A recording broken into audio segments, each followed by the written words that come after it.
And so yes, you saw that. She did a great job on singing. She sang her own song, Pwede Ba?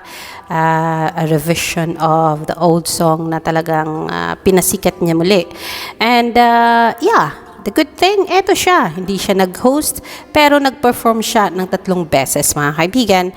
And sobrang natuwa ang madlang Birmingham sa kanya. And I heard from all those lives, yung isang live na napanood ko, and they are like cheering on my mind and calling her every time na nasa stage siya to perform. And this dance thingy is like at a different kind of level. Kahit na may pakiramdam siya na hindi maganda, but then she pulled everything para pull herself together and give a great show para sa mga taong bumili ng ticket at mabigyan ng magandang performance ang mga nanood. O diba? Let's watch her again.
So yes, mga kaibigan, nilaro niya ang sayaw, nilaro niya ang kanta, binigay niya ang napakagandang performance. Before, kung makikita niyo ang performance ni Maymay dito sa dance na ito, and makikita mo talaga yung level up na dancing, of which makikita mo yung sobrang kilos ng katawan niya, hindi na bale yung katangkaran niya, pero makikita mo talaga yung talagang bigay na bigay siya sa kanyang pagsasayaw. So yes, mga kaibigan, all those things ay talagang nakikita natin, na-appreciate natin sa isang Maymay Entrata.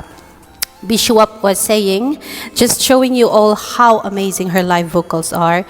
Napa-Englisher tuloy ang beshi niyo. Kaka-proud, tapos ginawang mumu lang sa isang etsuserang palaka, parang invisible, di man nakita. Buset. Yun daw yun yung, I think she was referring to some kind of reporter, but then yes, we do not know because hindi naman niya pinangalan. Pero I think yun siguro yun. So ito, inilikip niya dito ang napakagandang vocals ni Maymay Entrata without any accompaniment, giving you that kind of voice, mga kaibigan. Very confident about her vocals. Let's go. Sweet revenge, I want him again. I want to get him back. So yes, mga kaibigan, lahat ng bagay na yan na nakikita ng mga fans, sana ay nakita din ng mga madlang people at ng madlang Birmingham, mga kaibigan. Congratulations to Maidon Warriors. Umpisa na po ang Roja, and so they are saying, masaya daw sila to announce na ang hashtag Maidon Family, the Maidon Warriors account is officially verified sa Twitter, mga kaibigan. And so yes, sabi niya pa, let's continue to support our Queen Cabugera and the El Presidente, of course, Maymay Entrata and Donnie Pangilinan. Samantala, yes, mga kaibigan, kanina sa replay sa ASAP ay nakita na naman natin ang performance ng isang Maymay Entrata sa dance floor, giving that sing and dance performance ba? Sing and dance ba or sing? Let's watch it.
Pero ito pa, ang So yes, mga kaibigan, she did again a very nice performance, mga kaibigan.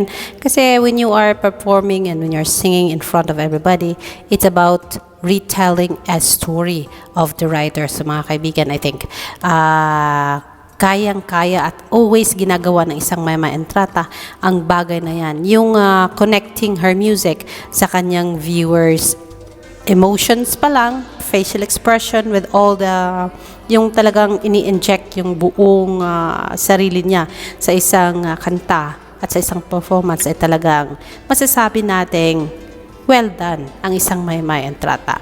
But then yes, there's one post ni Maya saying Bisaya represent na pud ni. Yes, it is indeed. Bisaya represent ni Maymay Entrata and Kim Chiu, and in this performance ay kasama po nila ang nag-iisang AC Bonifacio, mga kaibigan. So yes, it was a kind of performance. Sabi mo, grabe, binigay ni Kim Chiu lahat ng galing niya sa pagsayaw. And Maymay Entrata and even AC Bonifacio na talagang magaling sumayaw ay talagang nagbigay ng super quality na show para sa mga nandoon na bumili ng ticket na mga kababayan nating OFW. Hayan po. Sabi dito ni Neri 26, send ng pamangkin ko sa London, ang galing mo daw, Maymay Entrata. Next time, pagbalik mo, doon punta na ako. Sabi daw ni Neri. Ayan, sinad niya ang picture ni Mamay na sumayaw, mga kaibigan. Samantala, Arnie Hewes, which is really a good man, na talagang sunod-sunod ang pag-post niya ng mga performances ni Maymay Entrata, ay nagsabi 2 hours ago, my favorite performance from Maymay Entrata at ASAP England is what? Maymay always does a great show. Itong pagkanta daw niya, mga kaibigan. O, diba? So, yan. Thank you so much, Arnie Hewes, for that. And for your love to Meridel Maymay Entrata. We can't wait na makita ka sa Maynila and sana ay gagawa ka ulit ng project for Meridel Maymay Entrata. Sabi ni Maymay Dreamer, sino kayo dyan? Kumukulot na humi-headtone pa. Dati yan, lagi lang niya sinasabi, char-char lang ang singing niya. Sobrang proud ako sa'yo. Babalikan kita lagi pag kaya na ng oras ko. Siguro busy ito si Miss Maymay Dreamer sa kanyang trabaho, mga kaibigan. So kaya paminsan-minsan na lang natin siya nakakita sa Twitter world. Pero yes, ayan mga kaibigan, lahat ng nagmamahal kay Maymay, nagpapasalamat kay Mr. Arnie Hewes para sa mga videos na i-share niya sa kanyang account. Sabi naman ni Mel Lazano, ganyan dapat ang sinasama sa ibang bansa. Yung nangangain ng stage, talentado, hindi dahil favorite lang, kaya lagi kasama. Sino kaya yun? O, diba? May paano pa tayo doon? May taas ng kilay. Sino ang dinala dahil favorite? Pero yes, mga kaibigan, all I can say is I like yung arrangement na ginawa ng management, keeping Belle and Donnie, Edward, Darren, Kim Chiu together in one group, and I like Maymay having different faces sa kanyang grupo like Kylie Cherry, AC Bonifacio, Joshua Garcia, Pio Pascual, and so on and so forth. Kasi at least with that, malayo po sila sa chismis at intriga. Ayan. Sabi pa ni Mita Razon 21 hours ago, kaya minsan magaling pa yung mga foreigners sa dahil daw po nakikita kay Maymay at na-appreciate at tumahanga sa talent niya. Kaya nga nung una walang self-confidence si Maymay dahil na din sa mga naranasan at nababasa at naririnig. Pero Maymay, believe in yourself. Marami kaming nagmamahal at marami kaming nakakakita gaano kakagaling sumayaw, kumanta, mag-host, and we can't wait na makita yung stint mo sa acting. So that is our latest update on Maymay Entrata, mga kaibigan. I will see you later for more. I think pabalik na sila sa Pilipinas kasi some of them are now on their way to the Philippines and we don't know if meron pa bang ibang booking or ibang trabaho nag-aantay kay Maymay sa England, sa Inglaterra. Pero yes, dahilan sa training pa siya for Roha. So we wish them safety na flight back home. Safe skies para sa inyo. And get well soon, Meridel, Mamay, and Trata. This is Alexander Lexter Jules. That's our latest update and our review to what happened sa ASAP Inglaterra. And I hope marami ang nasyahan at talagang marami ang satisfied sa mga performances na ginawa at ang atake ng isang Meridel, Mamay, and Trata sa kanyang kanta as leading lady. Sa kanyang pagkanta ng Pwede Ba, and yes, sa kanyang pagsayaw with Miss Kim Chiu and Miss AC Bonifacio. This is your host, Alexander Lexter Jules. I will see you later for more. Magandang gabi po.